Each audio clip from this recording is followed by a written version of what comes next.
All right, I've read all the books this week, so it was time to pick my book of the week.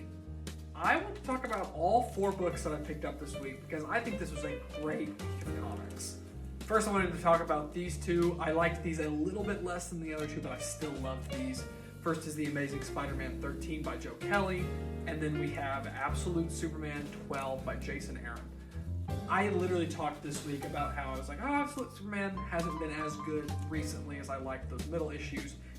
I think issue 12 is one of the best issues in the series so far. It was so good, and it used the single issue format so well. And then, very similarly, Amazing Spider-Man 13 was a really good little standalone story. The art by the Raz is beautiful. I loved this book, and I love both of these. But now to talk about my 2 favorite books this week. These aren't really in any kind of order because I couldn't pick, but one of my favorite books this week is Batman issue 2 by Matt Fraction. I loved this issue. I loved how it framed Tim and Bruce's relationship around this flashback that was kind of brought back there at the end. The art by Jorge Jimenez Batman has never looked so good in his life. This is such an exciting run. You guys should all pick this up while it's still just starting.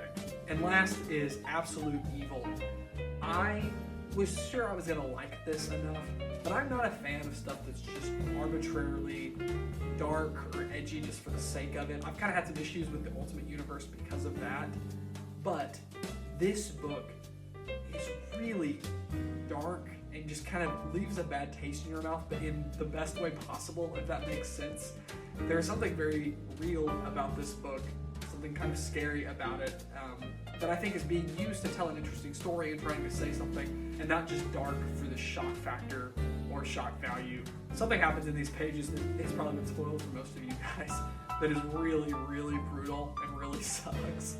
But this was still a really fascinating read, and I'm excited to see how they expand on this in the future.